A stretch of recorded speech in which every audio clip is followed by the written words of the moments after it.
కేంద్ర ప్రభుత్వం ఇటీవల తీసుకొచ్చిన నూతన ఎడ్యుకేషన్ పాలసీ ఎన్ఈపీ ద్వారా విద్యారంగంలో పెను మార్పులు చోటు చేసుకుంటున్నాయి. అయితే దీనిపై ఇంకా చాలా మందికి పూర్తి స్థాయిలో అవగాహన ఏర్పడలేదు. విద్యారంగంలోని మార్పులను అర్థం చేసుకోవడం ఎలా, పిల్లలకు ఏ విధంగా అప్లై చేయాలి, పేరెంట్స్ తయారీ ఎలా ఉండాలి, విద్యా సంస్థలు ఏ విధంగా సంసిద్ధం కావాల్సి ఉంది అనే విషయాలపై అవగాహన కల్పించేందుకు ది హన్స్ ఇండియా సంకల్పించింది. దీనికోసం హైదరాబాద్లో వినూత్నంగా విద్యా సదస్సు ఏర్పాటు చేసింది. శిల్పకళ వేదికలో ఇవాళ రేపు ఈ సదస్సు జరుగుతుంది. నేషనల్ ఎడ్యుకేషన్ పాలసీ అమల్లో భాగంగా ఇప్పుడున్న 10+2 స్థానంలో 5+3+3+4 పద్ధతిలో విద్యాబోధన కొనసాగుతుంది.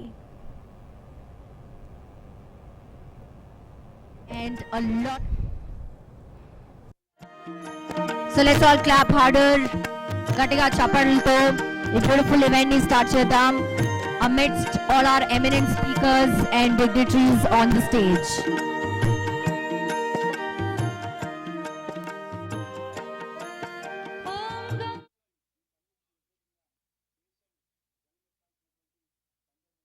He addresses some of it, and some of it is still wanted, and I think governments can only do so much of reform in such a short time. It is a gradual process. I'm glad that I have been given the responsibility of chairing this session amongst my eminent colleagues here. The format of this session, as I have already put up in the WhatsApp group, but for the benefit of those who did not go through, I'm Krishna Sagar Rao, and I'm an organizational strategist and an author, and I'm an expert in emotional intelligence. That's my passion, so I keep bringing up that subject once in a while. So I'm done with my opening remarks. What we would do is to have 3 to 4 minutes or to even 5 minutes, because we have 1.5 hours, on the specific and very narrow focused on skill training, vocational training and entrepreneurship development. And how do we, as an educator or an industry specialist here or an employer here or a professor here, how do you look at through your prism in terms of very measurable implementation in your institution or in your company or in your college or school? So that's my request for you to do it, and then we'll take another round of questions from me, and then we'll go to the questions after the session from the public, from the friends here. I'll start with my left, the lady here, and then we'll go forward. Miss Pallavi, right? Please. Pallavi, you can introduce yourself and then. Good afternoon, everyone. I'm Pallavi Krishna, Executive Director, Tripura Constructions. I think from among all the panelists available here, I'm the only person from the industry background. And I really see this as an honor, because with the new education policy, there's a huge emphasis on experiential learning. Experiential learning was very limited only to some IB schools. Now the government is making it mandatory across all the institutions, private and public, which is a very, very good move. And there is always a criticism that this particular NEP came a little later, after 30-35 years. I feel personally that it was announced at the right time, because after the COVID, we saw the realities of life, what is actually required out of a human being. So having that around the corner and having a holistic development focused national education policy is going to make a huge difference for the nature, for the country as a whole.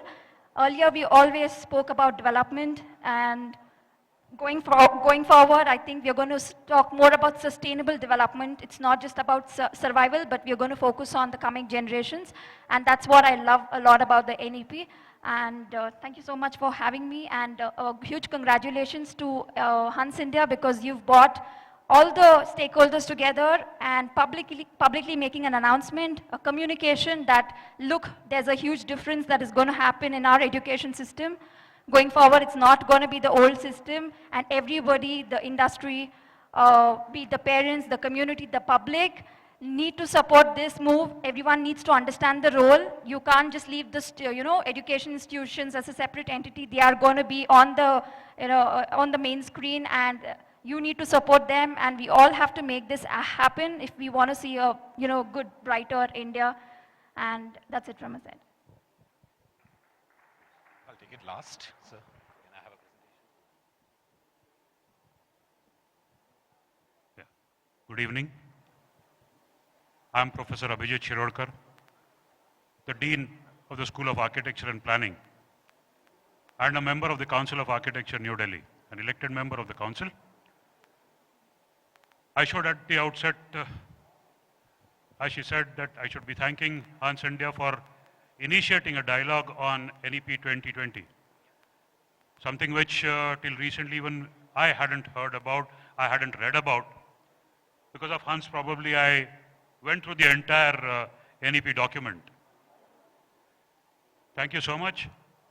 But then there is one thing that I hate. When the organizers tell teachers to speak only for 5 minutes. We're not used to speaking for 5 minutes. We speak right up till the time that the bell rings. And I only hope that you don't ring it too soon.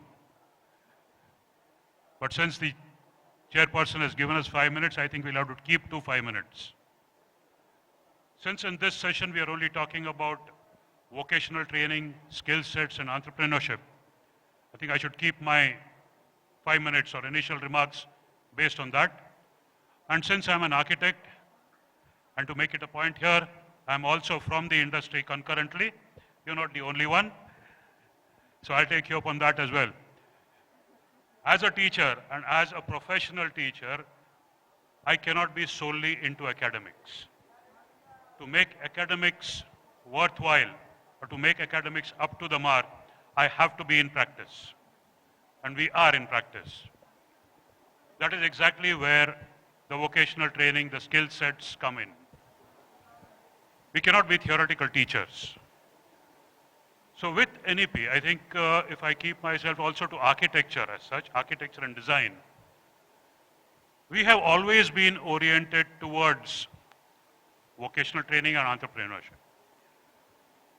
As per the Council of Architecture norms or the minimum standards of Council of Architecture set for architecture, we have to undergo a full semester of professional training. That is about 6 months of professional training.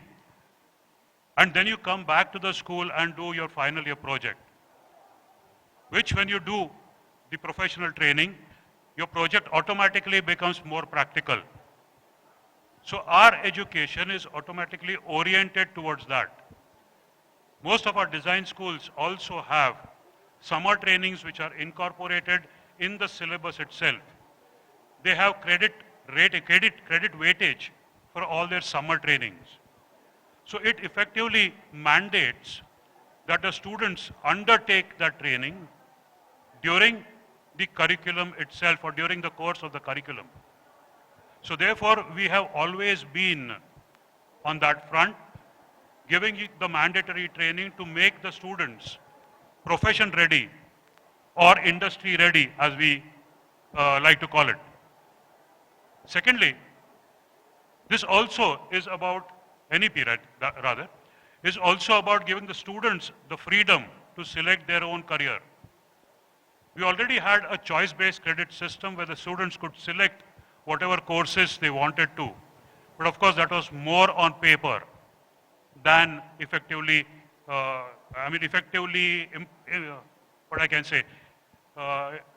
effectively implemented in the curriculum. But now with NEP 2020 coming in, most of us are revamping our syllabi to include, seriously include the choice-based credit systems. We are also going in for multidisciplinary approach, once again, which another point which the NEP has taken care of. Apart from that, we are also looking at entrepreneurship. Design schools, architecture have always been for entrepreneurship. In fact, most of our students when they graduate, start their own offices or start their own consultancy practices. Most of the design students, after they graduate, most of them actually open up their own consultancy firms. So entrepreneurship has always been a part and parcel of design and architectural education. Then NEP has also come up with multiple entry and multiple exit options which also take care of all this for vocational training, for skill set development. After 1 year you give a certificate, after 2 years you give a diploma, after 3 you give a degree, and after 4 you give a research, sort of a research degree. We are a 5-year course. I still don't know what happens after the 5th year. But then, once again, that implementation might be a serious problem, because we are going to have to keep a track of academic credit banks or credit banks. So, although the policies are good, I think the implementations of these policies have also to be taken up very, very seriously, and they have to be implemented quite seriously. I think I would stop at this point and continue later when the questions come up from both the chairperson and from the audience. Thank you so much. Thank you, Abhijit ji. Can I request the audio control to ensure the speaker's audios are maintained very well? My mic is fine. I don't know why the speaker's mics are low in volume. And I also request everybody outside, Hanmantra Garu, if you can just ask everybody outside, I don't know if they are doing any interviews there, please come inside for all the students. And Madhu Garu, for you, if you can address the audience. So, a very good evening to all of you. I am Mrs. Madhvi Chandra, Associate Director of the Gitanjali Group of Schools. And coming from a schooling background, my perspective would be more, geared towards the younger educating students. And I would say that this is a very exciting time to be in education, because there's so much happening, there's so many changes coming about. I see a lot of students here. I would like to ask all of you, I mean, have you not noticed a change in the way you're being taught now as to how you were being taught pre-COVID? The teachers had to suddenly have a mindset change and move from having physical classes to moving online. And that brought in a huge influx of use of technology into the classrooms. So I think, and then NEP came 2020, the same year. So there's a lot happening, and it's all, I personally feel, going in the right direction, because these are things that we do need to incorporate into our education system. And unfortunately for us, there is a huge gap there's a huge spectrum of educational institutions in school, right from rural to the urban, from the schools which cater to the low socioeconomic to the high socioeconomic, the kind of teaching that happens, the kind of activities that are planned.